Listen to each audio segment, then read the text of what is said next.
नमस्कार, स्वागत है आपका। मैं हूं आपके साथ सुमित गुप्ता। आप देख रहे हैं खबर दोपहर। राज्य बैडमिंटन संघ का चुनाव निर्विरोध संपन्न हो गया है। केंद्रीय जल शक्ति मंत्री गजेंद्र सिंह शेखावत अध्यक्ष बन गए हैं। गजेंद्र सिंह शेखावत राज्य बैडमिंटन संघ के अब अध्यक्ष बन गए हैं। के शर्मा सचिव बने हैं। पूर्ण सिंह भाटी को कोषाध्यक्ष के रूप में निर्वाचित हुए हैं। निर्विरोध निर्वाचन। बड़ी खबर टीवी स्क्रीन पर। राज्य बैडमिंटन संघ का चुनाव निर्विरोध संपन्न। केंद्रीय जल शक्ति मंत्री गजेंद्र सिंह शेखावत बने अध्यक्ष। राज्य बैडमिंटन संघ के अध्यक्ष गजेंद्र सिंह शेखावत। के शर्मा सचिव बने हैं। पूर्ण सिंह भाटी कोषाध्यक्ष के रूप में निर्विरोध निर्वाचित हुए हैं।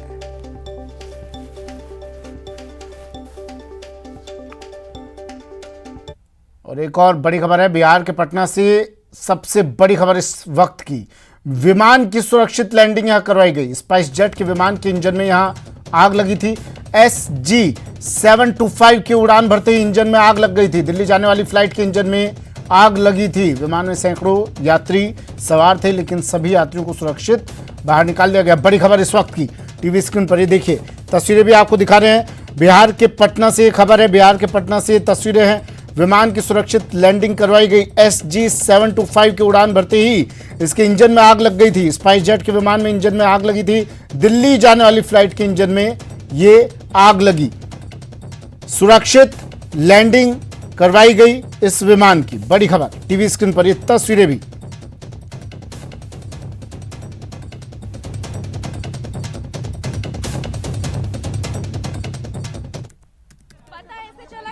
लोग बहुत पैनिक कर गए थे। वो लोग चिल्लाने लगे थे कि स्पार्क्स हो रहे हैं, फायर हो रहे हैं। वैसे पता चला, हमें पहले विश्वास नहीं हुआ था कि सच में कुछ है। मुझे लगा शायद लोग ऐसे ही थोड़ा सा घबरा गए हैं, लेकिन फिर जब अनाउंसमेंट हुई कि हम लोग अभी रिटर्न कर रहे हैं, तब लगा कि हाँ सच में। किसी को चोट वगैरह तो नहीं आई है ना? नहीं, किसी को चोट नहीं लगी। जैसे टेक ऑफ की लेफ्ट साइड से जो गोल वाला जिसमें पंखा है, उससे पीछे की तरफ बहुत तेज बड़ा बड़ा आग का गोला जैसा चिंगारी चलने लगा, जो हम लोग तुरंत केविन को इन्फॉर्म किए और उसके बाद फिर वो इन्फॉर्म किया। उसके बाद उसको इमरजेंसी लैंडिंग कराया गया।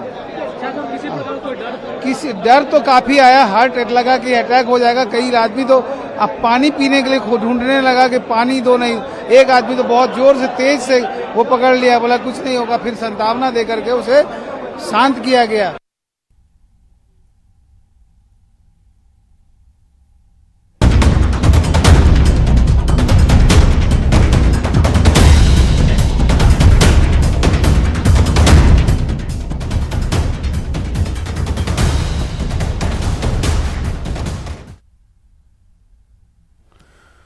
और बात प्रदेश में बदले हुए मौसम के मिजाज की। मौसम के मिजाज बदले तो लोगों की परेशानियां भी बढ़ गई। जयपुर, दौसा, बीकानेर समेत कई जिलों में झमाझम बारिश हुई। गर्मी से लोगों को राहत तो मिली, लेकिन प्रशासन की पोल भी खुल गई। जल भराव से वाहन चालकों को काफी परेशानी का सामना करना पड़ा। ये तस्वीरें देखिए। प्रदेश में मौसम के मिजाज बदले। जयपुर, दौसा, बीकानेर समेत कई जिलों में झमाझम बारिश हुई। अभी तो मानसून शुरू हुआ है, अभी तो मानसून से पहले की दस्तक है, लेकिन इससे पहले ही प्रशासन की पोल खुल गई। इस बारिश ने बता दिया कि कितने पुख्ता इंतजामात हैं हमारे प्रशासन के, हमारे जिम्मेदारों के।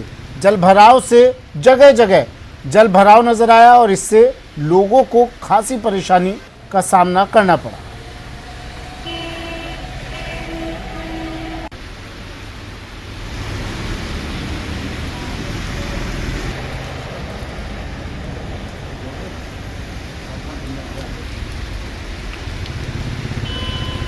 सुबह से बारिश का दौर लगातार जारी। प्रदेश भर के अलग अलग हिस्सों की तस्वीरें अब आपको दिखा रहे हैं। गर्मी से तो लोगों को निजात मिली और मूसलाधार बारिश ने लोगों की परेशानी भी बढ़ा दी। जल भराव की वजह से कई लोग परेशान नजर आए। जयपुर, टोंक, भीलवाड़ा, झुंझुनू, दौसा समेत कई, श्रीगंगानगर समेत कई जगहों पर लोगों को राहत मिली। इस बारिश से, गर्मी से राहत मिली तो परेशानियां भी लोगों की बढ़ी। ये चार तस्वीरें और टीवी स्क्रीन पर प्रदेश भर से ये अलग अलग जगहों की तस्वीरें। जयपुर, सीकर, जालौर, कोटपुतली, श्रीगंगानगर, दौसा, झुंझुनू, भीलवाड़ा, टोंक, अलग अलग जगहों की प्रदेश भर से हम एक एक तस्वीर आप तक पहुंचा रहे हैं। झमाझम बारिश, अजमेर से ये तस्वीर, दौसा से तस्वीर, झुंझुनू से तस्वीरें।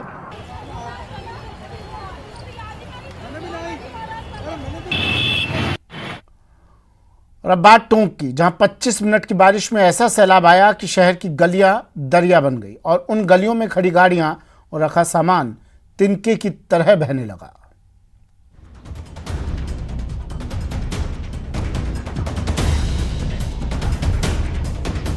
महज 25 मिनट की बारिश में टोंक शहर की गलियां दरिया में तब्दील हो गई। छोटे मोटे सामान के साथ साथ ट्रैक्टर ट्रॉली तक इस कदर बहने लगी मानो वो छोटा सा तिनका हो।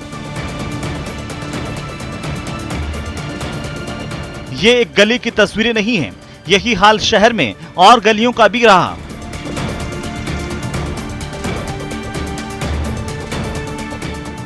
कहा जा रहा है कि नालों की सफाई समय पर पूरा नहीं हो पाने की वजह से बारिश का पानी सड़क पर आ गया और शहर की तस्वीर बदल गई। आपको बता दें कि टोंक में करीब 50 नालों की सफाई नहीं हुई। इन नालों की सफाई के लिए नगर परिषद ने 25 लाख का टेंडर भी किया, लेकिन सफाई नहीं हुई। न्यूज 18 ने शनिवार को ही वहां की तस्वीरें दिखाई थी और आशंका जताई थी कि बारिश हो गई तो फिर हाल बुरा हो सकता है।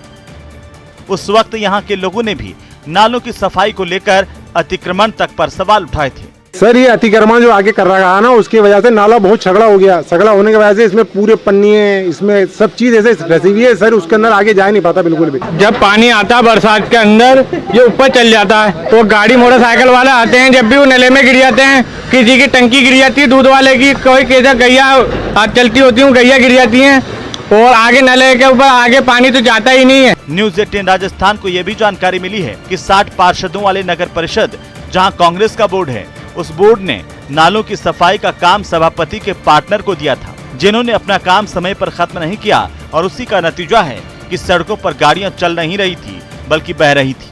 टोंक से न्यूज 18 राजस्थान के लिए दौलत पारिक की रिपोर्ट।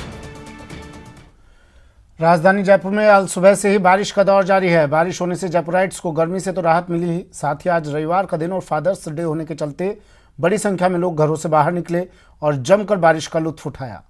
जयपुर के स्टेचू सर्किल पर बारिश का मजा लूटते यूथ और बच्चों के साथ बात की संवाददाता सचिन ने।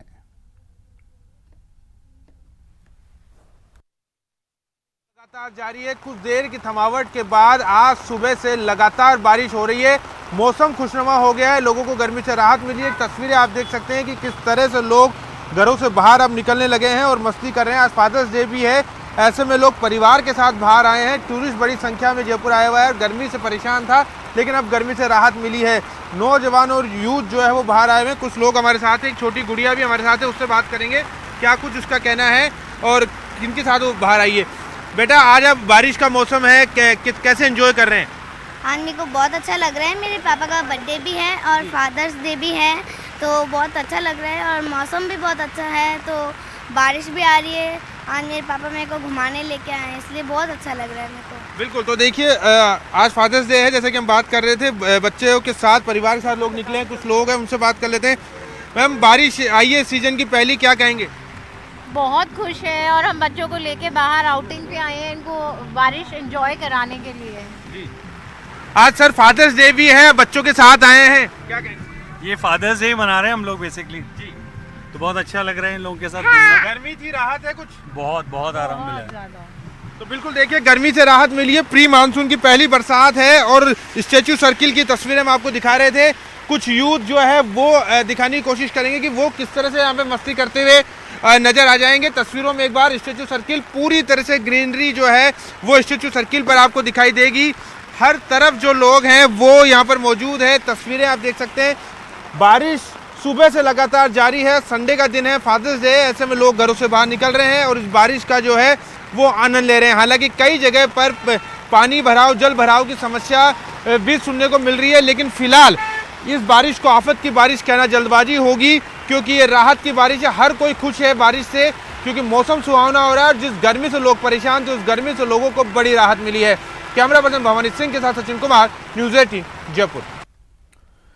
बात कांग्रेस की तिरंगा रैली की। अग्निपथ के विरोध में कांग्रेस ने तिरंगा रैली निकाली। मुख्यमंत्री अशोक गहलोत ने रैली को रवाना किया। अमर जवान ज्योति से फ्लैग ऑफ कर इस रैली को रवाना किया गया। कांग्रेस कार्यकर्ताओं की तिरंगा रैली को मुख्यमंत्री अशोक गहलोत ने रवाना किया। अमर जवान ज्योति से बड़ी चौपड़ तक ये रैली निकाली गई। तस्वीरें देखिए, तिरंगा रैली की बड़ी संख्या में इसमें कांग्रेस के नेता नजर आए। कांग्रेस के बड़े चेहरे इस रैली में नजर आए। तिरंगा रैली मुख्यमंत्री अशोक गहलोत ने इस रैली को झंडी दिखाकर रवाना किया। अग्निपथ के विरोध में कांग्रेस ये रैली कांग्रेस ने आज निकाली। बिना आर्ग्यूमेंट के जल्दबाजी में ये फैसला किया गया है। इसको देश की जनता ने भी अस्वीकार कर दिया है।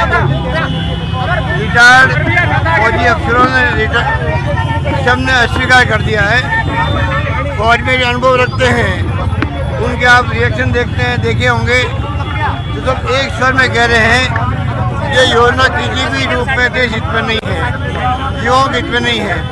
सरकार को ये जल्दी फैसला करे और वापस पुनः इसको विड्रॉ कर ले। मेरा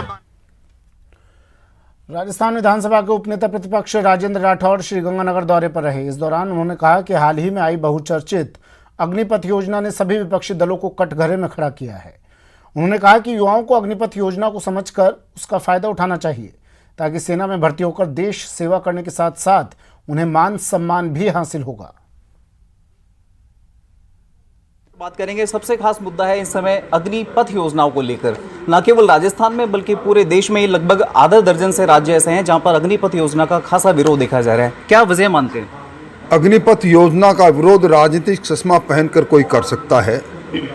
इस योजना के बारे में जानकारी प्राप्त करके कोई भी व्यक्ति विरोध नहीं करेगा।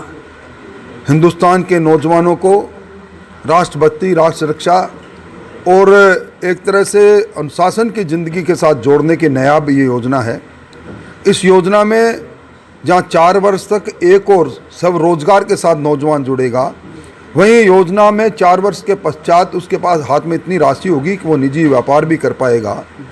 रक्षा मंत्रालय, गृह मंत्रालय, खेल मंत्रालय में 10% आरक्षण की बात भी सरकार ने की है और 1 दर्जन से ज़्यादा राज्य सरकारें भी अपनी सरकारों में इनको इस प्रकार के अग्निपथ योजना से जुड़े हुए नौजवानों को अपने सरकारी नौकरियों में वरीयता देंगे।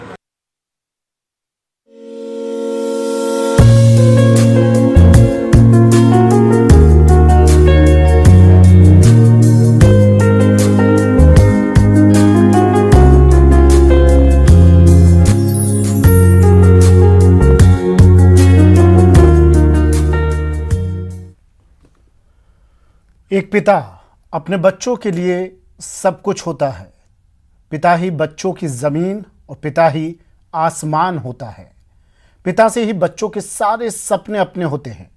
पिता ही इस दुनिया में बच्चे की पहली पहचान होता है। लेकिन कुछ ऐसे लोग भी हैं जिन्होंने बेघर बच्चों को पिता का आसमान दिया है। पिता रोटी है, कपड़ा है, मकान है। पिता नन्हे से परिंदे का बड़ा आसमान है। पिता है तो घर में हर पल राग है। पिता से माँ की चूड़ी, बिंदी और सुहाग है। पिता है तो बच्चों के सारे सपने हैं। पिता है तो बाजार के सारे खिलौने अपने हैं।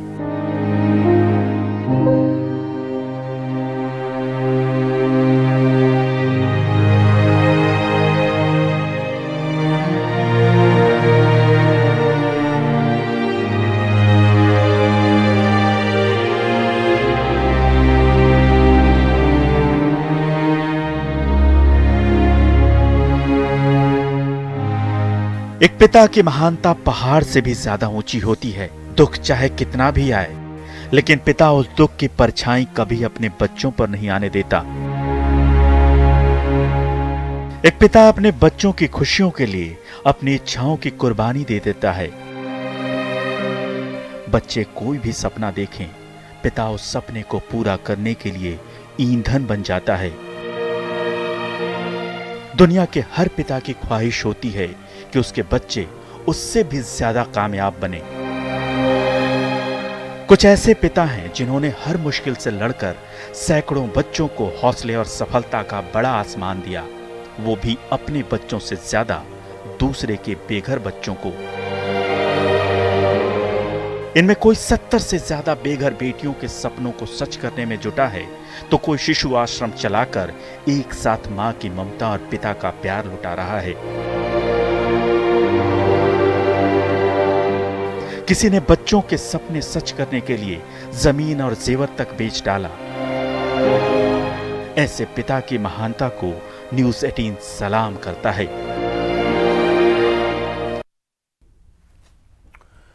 फादर्स डे के मौके पर मेवाड़ के पूर्व राजघराने के सदस्य लक्ष्यराज सिंह मेवाड़ ने न्यूज़ 18 राजस्थान के साथ अपने पिता की यादें साझा की हैं। लक्ष्यराज सिंह ने बताया कि कैसे उनके पिता ने एक मित्र, पिता और सहयोगी की तरह उन्हें हर समय सलाह देकर तरक्की की राह पर आगे बढ़ाया।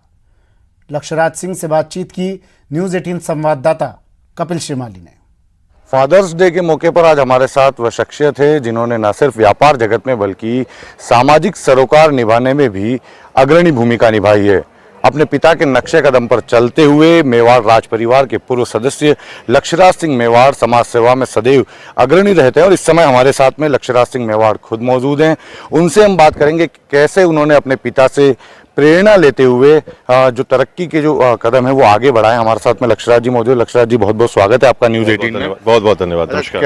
आपने न सिर्फ व्यापार जगत की बात करें बल्कि सामाजिक सरोकार निभाने में बहुत अग्रणी भूमिका निभाई है। कैसे आपको प्रेरणा मिली इसके लिए? देखिए, सबसे पहली बात तो मैं ये कहना चाहता हूँ कि जहाँ तक बात पिताश्री की कर रहे हैं या पिताजी की कर रहे हैं, तो मैं ये कहूँगा कि वो जो व्यक्ति थे और ख़ास तौर के ऊपर हमारे जीवन के अंदर भी हम लोगों को जिस चीज़ के लिए सबसे ज़्यादा प्रेरणा मिली वो अनुशासन से, कि वो व्यक्ति ऐसे हैं कि जो अनुशासन के बहुत ही पक्के हैं और पूरे तरीके से अनुशासन को जो है वो उससे पाबंद रहते हैं। तो आज की तारीख में एक कामयाब जीवन के ऊपर कदम रखना और उस तरफ पे बढ़ना, मैं मानता हूँ कि और जो हमने हमारे पिताजी से सीखा है वो अनुशासन सीखा है। आपके पिता ने एक बहुत बड़ा एम्पायर खड़ा किया है, चाहे वो बहुत बड़ा राजघराना है मेवाड़ राज परिवार। कैसे आप उनसे प्रेरणा लेते हुए इसको आगे बढ़ा रहे हैं?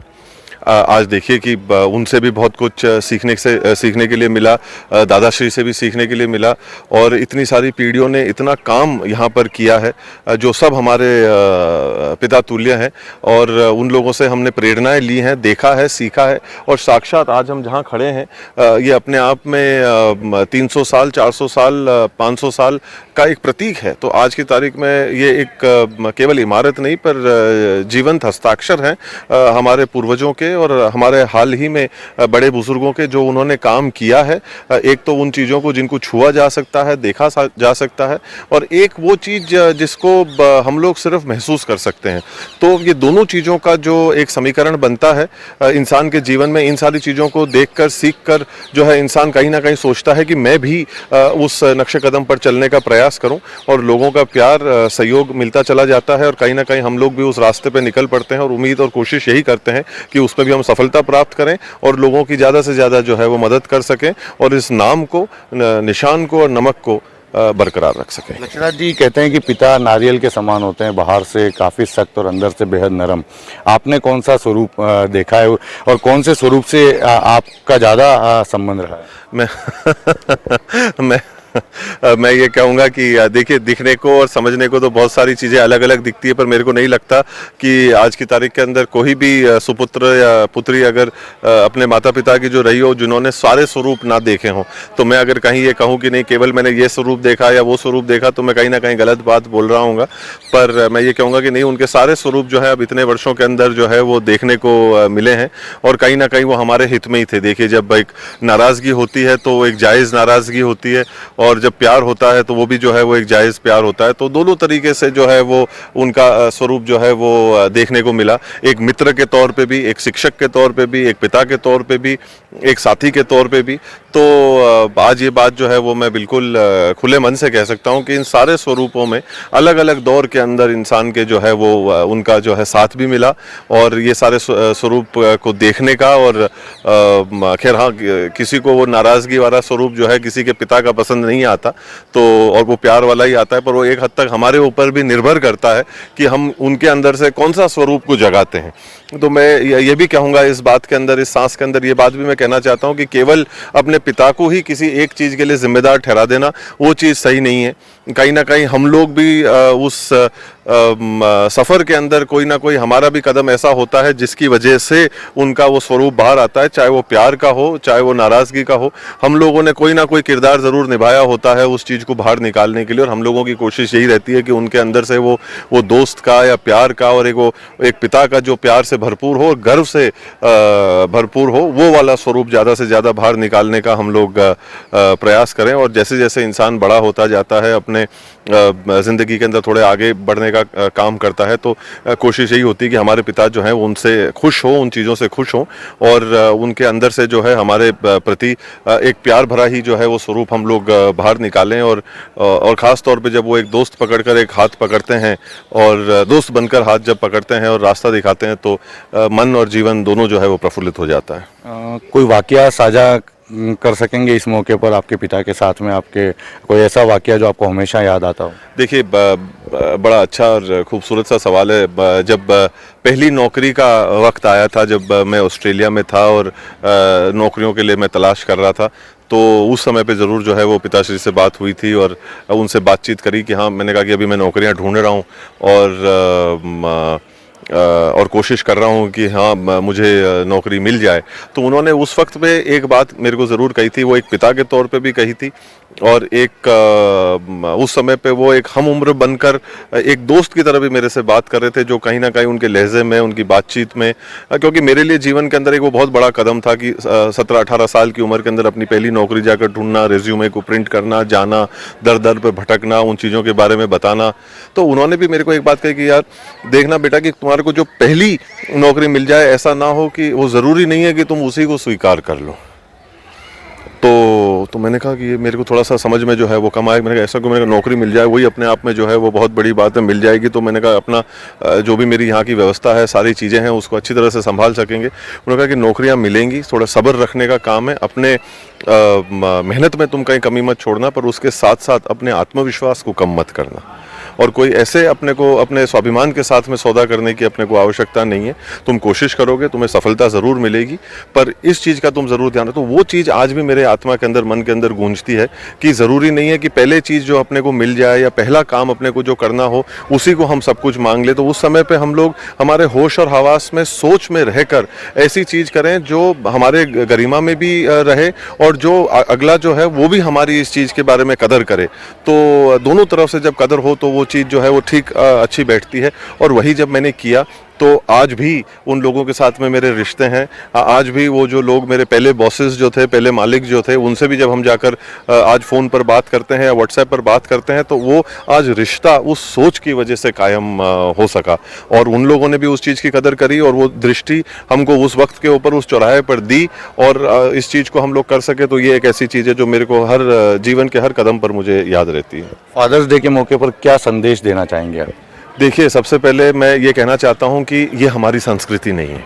ये एक अच्छी खुशी की बात है कि हम लोग जो है वो एक पिता के लिए एक दिवस मनाते हैं, पर ये ढोंग और इस पाखंड से हमारे को दूर हटना पड़ेगा और हमको हमारी संस्कृति के प्रति जाना पड़ेगा। आज हम लोग उस संस्कृति से संबंध रखते हैं जो हमारे गुरुओं को, हमारे माता पिताओं को प्रतिदिन उनका जो है वो जश्न मनाता है, और हम लोग अपने आप को मानते हैं कि हम लोग सबसे ज़्यादा भाग्यवान लोग हैं जिनके आज सर के ऊपर, जिनके माता पिता का, अपने गुरुओं का हाथ है। तो हम लोग मैं ये कहना चाहता हूँ कि हम लोगों को उस सोच से दूर नहीं जाना है, हमारे को उस सोच के करीब जाना है। हम लोगों को हमारे माता पिता के होने का और उनके आशीर्वाद को प्राप्त करने का प्रतिदिन, प्रतिपल हमको अवसर मिलता है। तो हम लोग उस चीज़ को जो है वो जीवंत रखें, उस चीज़ को, उस मिट्टी को, उस संस्कृति को हम लोग हमारे सबसे उसको ऊपर रखें।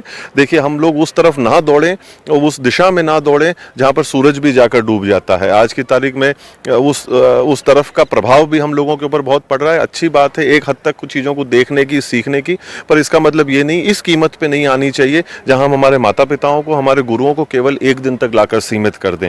हम लोग वो खुशनसीब लोग हैं, वो सरजमीन से संबंध रखने वाले लोग हैं जहां हमारे को ये उत्सव रोज मिलता हो। हम लोग आज की तारीख में एक छत के नीचे रहते हैं। आज हमारी संस्कृति हमारे को एक छत के नीचे रखती है। ऐसा नहीं कि अन्य देशों की तरह जहां 16-17 साल की उम्र में आप लोग अलग हो जाते हैं, अलग घरों में रहने लग जाते हैं। आज हम लोग इस चीज़ के लिए हम सौभाग्यशाली लोग हैं जो एक साथ रह सकते हैं। तो इस चीज़ का उत्सव हम लोगों को रोज़ मनाना चाहिए। ये हमारे लिए किसी भी प्रकार से दिवाली होली से कम नहीं, और इस चीज़ को हम लोग जितना मानेंगे, इन चीज़ों के ऊपर चलेंगे, वो हमारे लिए ही जो है वो एक रास्ते पर रखने का काम करेगा, और इससे बड़ी सफलता हमारे लिए हो नहीं सकती। चलिए, बहुत बहुत शुक्रिया। तो यह है मेवाड़ पूर्व राज परिवार के सदस्य लक्ष्यराज सिंह मेवाड़। सहयोगी आकाश जैन के साथ कपिल श्रीमाली, न्यूज़ 18 उदयपुर। और बड़ी खबर, एक्शन में एसीबी, बाड़मेर एसीबी टीम की बड़ी कार्रवाई। जलदाय विभाग के अधिशासी अभियंता को रिश्वत लेते ट्रैप किया। 1 लाख रुपए की रिश्वत लेते को ट्रैप किया है। परिवादी से 2 लाख रुपए अधिशासी अभियंता ले चुका था, अब 1 लाख की रिश्वत लेते ट्रैप किया। एसीबी ने बालोतरा अधिशासी अभियंता जयप्रकाश गुप्ता को ट्रैप किया है। बाड़मेर एसीबी एएसपी रामनिवास सुंडा ने यह जानकारी दी। प्रेमदान मेरे सहयोगी हमारे साथ फोन लाइन पर जुड़ गए। प्रेमदान, किस तरह कार्रवाई की गई? देखिए, मैं बताना चाहूंगा कि एसीबी की टीम को 6 तारीख को एक परिवादी मिला था। उसने शिकायत की थी कि मेरे से एक्शन जो है जेजेएम के जयप्रकाश गुप्ता वो रिश्वत मांग रहे हैं, और उन्होंने जिस समय सत्यापन करवाया तो 6 तारीख को 2 लाख रुपए रिश्वत के रूप में ले चुका था, और 3 लाख में जो डील हुई उसमें से 1 लाख रुपए की रिश्वत की राशि जो थी वो आज ली जा रही थी। इसी दौरान एसीबी टीम ने इसको ट्रैप किया है। एसीबी की टीम मौके पर है और ट्रैप की कार्रवाई जारी है। जी सुमित, शुक्रिया प्रेमदान तमाम जानकारी के लिए। फिलहाल इतना ही, दीजिए इजाजत, नमस्कार।